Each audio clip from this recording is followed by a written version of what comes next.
Hello दोस्तों, स्वागत है आपका हमारे यूट्यूब चैनल स्टडी डायलॉग्स में। इस वीडियो में हम पॉलिटी के एमसीक्यूज़ को डिस्कस करेंगे जो कि एग्ज़ाम के लिए बहुत इंपॉर्टेंट है। यहाँ पर हम एमसीक्यूज़ को रटेंगे नहीं बल्कि समझ समझ कर डिटेल में पढ़ेंगे, तो एंड तक हमारे 50 एमसीक्यू कवर हो जाएंगे। तो अपने आप को अपडेट रखने के लिए हमारे चैनल को सब्सक्राइब करें जिससे कि नोटिफिकेशन आपके पास टाइम पर पहुँच जाए। चलिए स्टार्ट करते हैं। तो पहला क्वेश्चन है, in which of the following cases Supreme Court regarded preamble as a part of the basic structure of the Indian constitution. पहला है Berubari case, A K. Gopalan case, privy purse case और केशव नंदा भारती केस। तो इसका सही आंसर है केशव नंदा भारती केस। केशव नंदा भारती केस जो था वो 1973 में आया था। ठीक है, सबसे पहली बात तो यहाँ पे 13 जज की बेंच थी जो कि अब तक की सबसे बड़ी बेंच है। 1973 में आया था। इसी में ही सुप्रीम कोर्ट ने प्रीएम्बल को बोला था कि जो प्रीएम्बल है वो basic structure of the constitution है, हमारे कॉन्स्टिट्यूशन का बेसिक स्ट्रक्चर है।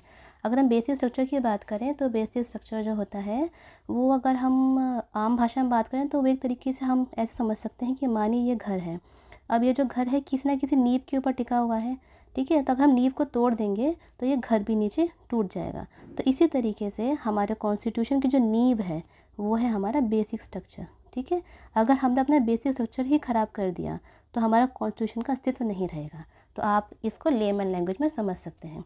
अब बात करें बेरीबरी केस की, तो बेरीबरी केस जो था 1960 में आया था, जहाँ पर कि सुप्रीम कोर्ट ने प्रीएम्बल को कॉन्स्टिट्यूशन का इंटीग्रल पार्ट नहीं माना था, उसका एक अभिन्न अंग नहीं माना था। ये इंपॉर्टेंट है, एग्ज़ाम में घुमा के पूछ लिया जाता है, एग्जामिनर पूछ लेता है। तो यहाँ पे क्या है, इंटीग्रल पार्ट नहीं माना था। और जो ए.के. गोपालन केस है वो आर्टिकल 21 फंडामेंटल राइट से रिलेशन रखता है। ठीक है, ये हमारा एक क्वेश्चन हो गया। चलते हैं नेक्स्ट क्वेश्चन पे। नेक्स्ट क्वेश्चन है, economic justice as one of the objectives of the Indian constitution has been provided in. Preamble में दे रखा है फंडामेंटल राइट्स, प्रीएम्बल डीपीएसपी मतलब राज्य के नीति निर्देश, और फंडामेंटल राइट्स डीपीएसपी या नन ऑफ द अबव।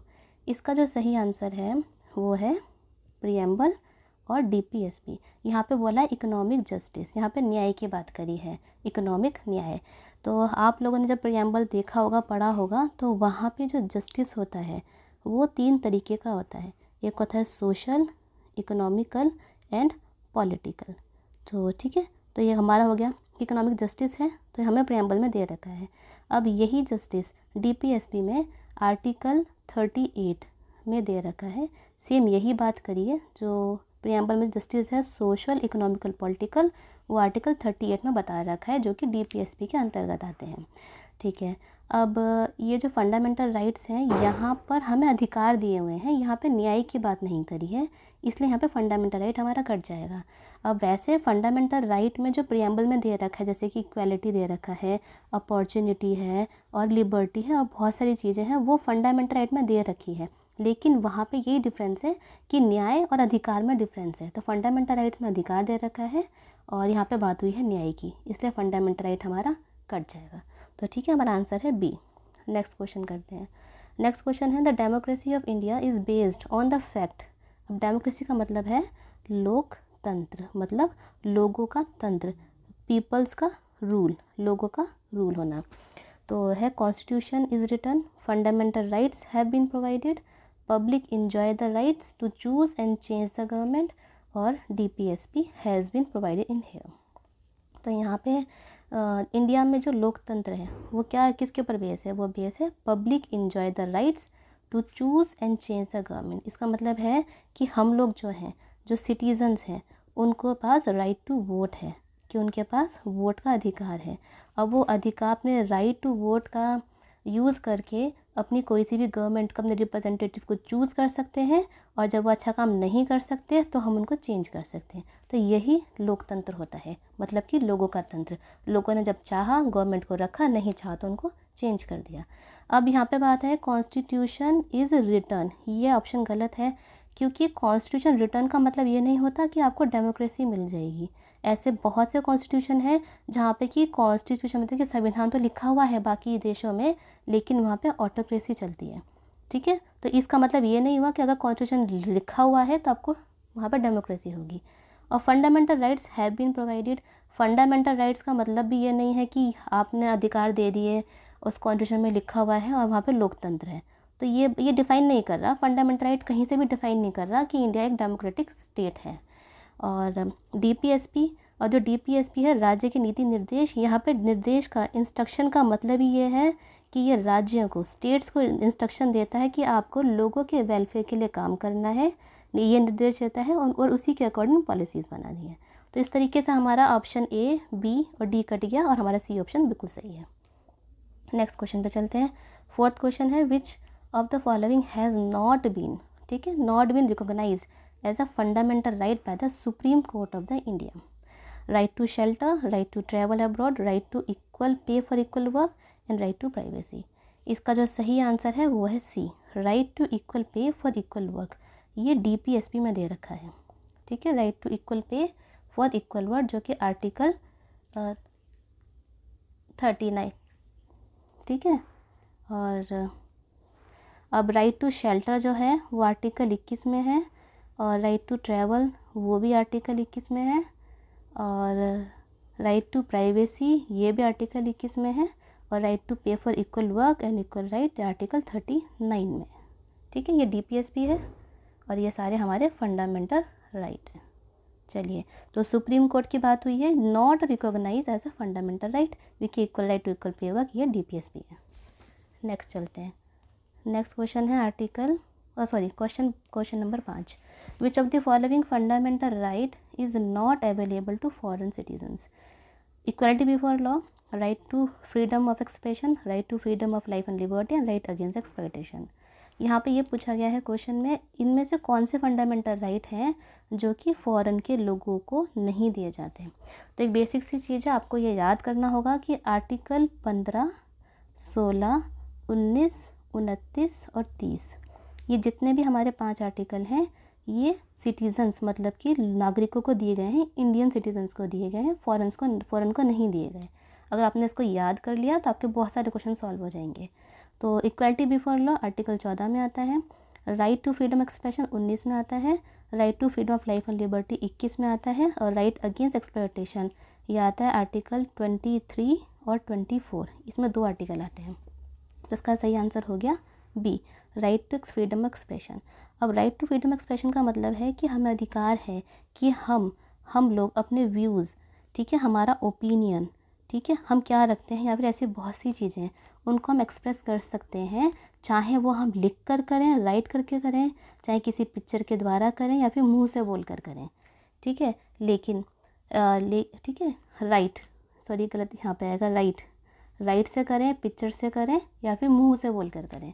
लेकिन हमें ये भी ध्यान रखना होता है कि ये जो फ्रीडम है इसमें रीज़नेबल रेस्ट्रिक्शन दिए गए हैं, कि ऐसा नहीं है कि आप अपने फंडामेंटल राइट को करते करते आपने किसी और इंसान के फंडामेंटल राइट का हनन कर दिया। बस इसी चीज़ को हम बोलते हैं रीज़नेबल रेस्ट्रिक्शंस। तो आर्टिकल 19 में रीज़नेबल रेस्ट्रिक्शंस आते हैं। चलिए नेक्स्ट क्वेश्चन पे चलते हैं। क्वेश्चन नंबर 6 है, which of one of the following articles directs the state government to organize panchayat? Article 33, 40, 48 या 50।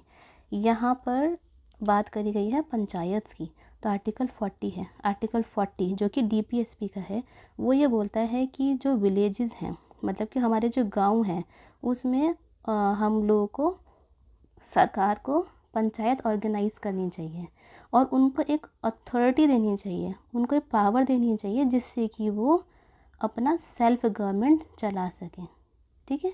ये आर्टिकल 40 में बात करी गई है, जो कि इम्पॉर्टेंट है, एग्जाम में बहुत बार पूछा भी जा चुका है कि सेल्फ गवर्नमेंट पंचायत के लिए आर्टिकल 40 है। रही बात आर्टिकल 33 जो है फंडामेंटल राइट है, ठीक है। आर्टिकल 33 जो है वो फंडामेंटल राइट है, जो कि पार्लियामेंट को एम्पावर करता है। क्या एम्पावर करता है कि वो लॉ बनाकर हमारे जो मिलिट्री, ठीक है, मिलिट्री है, पैरा मिलिट्री है, पुलिस है, एटसेट्रा है, उन सब के फंडामेंटल राइट को एब्रोगेट कर सकती है। ये आर्टिकल 33 में बोला गया है।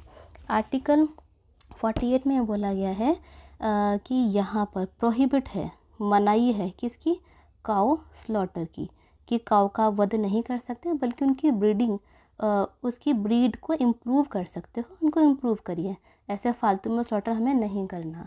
आर्टिकल 50 क्या बताता है, separation of judiciary, separation of judiciary from executive. ठीक है, मतलब कि जुडिशरी और एग्जीक्यूशन में हमें सेपरेट करना है। अगर हमें सेपरेट नहीं करा तो हमारे फंडामेंटल राइट का प्रोटेक्शन प्रिवेंशन कौन करेगा? बस, ठीक है, क्योंकि जुडिशरी हमारे फंडामेंटल राइट को प्रिवेंट करती है। नेक्स्ट क्वेश्चन पे चलते हैं। प्रोटेक्टोरेट होती है जुडिशरी हमारे फंडामेंटल राइट का। अब नेक्स्ट क्वेश्चन है, under which article of Indian constitution can president be impeach? Article 356, 75, 76, 61। तो इम्पीचमेंट मतलब कि हमारे राष्ट्रपति जी को हटाना, वो आर्टिकल 61 के अंदर आता है। ठीक है, आर्टिकल 356 किसके बारे में बात करता है? वो बात करता है प्रेसिडेंट रूल के अंदर। आपने बहुत बार देखा होगा कि प्रेसिडेंट रूल इस स्टेट में लग गया, यहाँ लग गया, वहाँ लग गया, तो वो आर्टिकल 356 के अंदर लगता है। ठीक है, प्रेसिडेंट रूल जबकि वहाँ की सरकार गिर जाती है या फिर कोई प्रॉब्लम हो जाती है, तो इस टाइप से। ठीक है, बहुत इस पर न्यूज़ आते ही रहते हैं ज़्यादातर। तो अब है आर्टिकल 75 में क्या होता है कि जो प्राइम मिनिस्टर हैं हमारे देश के, उनको वो अपॉइंट करे जाएंगे किसके द्वारा? प्रेसिडेंट के द्वारा। ठीक है, प्रेसिडेंट उनको अपॉइंट करेंगे, आर्टिकल 75 में दे रखा है। और आर्टिकल 76 में है AGI, मतलब कि अटॉर्नी जनरल ऑफ इंडिया, जिसको हम महान्यायवादी भी बोलते हैं। ठीक है, यहाँ पे उनके क्या ड्यूटी है, ठीक है, उनकी क्या क्वालिफ़िकेशन होगी, अपॉइंटमेंट कैसे होगा, उनके राइट्स क्या हैं, ये सब कुछ हमें आर्टिकल 76 में दे रखा है। ठीक है, यहाँ पे हमने 4 आर्टिकल देख लिए। चलो अब आर्टिकल 61 ही हमारा आंसर था कि जो प्रेसिडेंट का इम्पीचमेंट होता है वो आर्टिकल 61 में होता है। चलते हैं नेक्स्ट क्वेश्चन पे। Which one of the following determines that Indian constitution is federal? अब इसमें से हमें बताना है, इसमें से कौन सी स्टेटमेंट हमें ये बताती है कि हमारा जो इंडिया भारतीय संविधान है वो फेडरल है। Written and non flexible constitution, free judiciary, residual power are vested in the central and union, या distribution of the power between the union. तो इसका सही आंसर है हमारा ये, distribution of power between the union and state. Federal का मतलब ये हो गया कि कोई भी राज्य सबऑर्डिनेट नहीं है सेंटर के नीचे। ठीक है, ये हो गया। तो यहीं पे ये चीज़ हमारी बताती है कि सेंटर को और स्टेट को दोनों को अलग अलग पावर है, जो कि शेड्यूल 7 में बताते हैं कि यूनियन लिस्ट अलग होती है और स्टेट लिस्ट अलग होती है। इन दोनों की ही पावर अलग अलग है कि वो इस सब्जेक्ट में बनाएंगे स्टेट वाले, और सेंटर वाले इस सब्जेक्ट बनाएंगे। जैसे कि हेल्थ का जो सब्जेक्ट होता है वो स्टेट के अंदर आता है।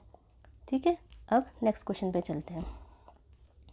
अब है question number 9। In the context of the preamble of Indian constitution which of the following sequence is correct? Republic, people's, democratic, secular, socialist, universal, sovereign. Sovereign, socialist, democratic, people's, secular, republic. Sovereign, socialist, people's, democratic, secular, socialist, republic. और D है sovereign, socialist, secular, democratic, republic. इसका answer सही है क्योंकि यहाँ पे हमें sequence पूछी गई है, सही सीक्वेंस बतानी है। इसका आंसर है sovereign, socialist, secular, democratic, Republic. ये बिल्कुल सही आंसर है। ये देखिए, सोशलिस्ट और सेक्युलर, ये दोनों के दोनों वर्ड जो थे वो 42nd कॉन्स्टिट्यूशन अमेंडमेंट एक्ट 1976 में ऐड करे गए थे। और जब हमारा कॉन्स्टिट्यूशन इम्प्लीमेंट हुआ था तो उस टाइम पर सोवरन, डेमोक्रेटिक, रिपब्लिक, अगर आपसे पूछा जाए कि जब हमारा कॉन्स्टिट्यूशन इम्प्लीमेंट हुआ था तो सीक्वेंस क्या थी, तो सीक्वेंस थी सोवरन, डेमोक्रेटिक, रिपब्लिक। लेकिन 1976 के बाद सीक्वेंस होगी sovereign, socialist, secular, democratic, Republic. चलिए नेक्स्ट क्वेश्चन पे चलते हैं। नेक्स्ट और लास्ट क्वेश्चन है हमारा ये कि which of the following is not correctly match under the constitution of India? Panchayat part 9, municipalities part 9A, cooperative society part 9B, tribunal part 10। तो इसका सही आंसर है हमारा ये वाला कि पंचायत पार्ट 9 में आती है, बिल्कुल सही है। म्यूनिसिपलिटीज़ पार्ट 9A में आती है, ये भी सही है। और कोऑपरेटिव सोसाइटी पार्ट 9B में आती है। लेकिन जो ट्रिब्यूनल्स हैं उसका पार्ट है पार्ट 14A। ठीक है, पार्ट 14A है। और जो पार्ट 10 की ये जो बात कर रहे हैं ये है अब इसका है इसका टाइम है शेड्यूल और ट्राइबल एरिया। ठीक है, शेड्यूल और ट्राइबल, पार्ट 10 में शेड्यूल और ट्राइबल एरिया। चलिए, अब आपको अगर इनमें से किसी भी क्वेश्चन में डाउट है तो हमें कमेंट सेशन में ज़रूर बताइए। और अगर आपको ट्रिक्स से समझना है, पढ़ना है, तो हमारी ये ट्रिक्स की वीडियो हमारे चैनल पर अवेलेबल है। तो चलिए, अब हमारे चैनल को सब्सक्राइब कर लीजिए और इस वीडियो को शेयर करिए और लाइक करिए। तब तक मिलते हैं नेक्स्ट वीडियो में, तब तक के लिए हैप्पी लर्निंग।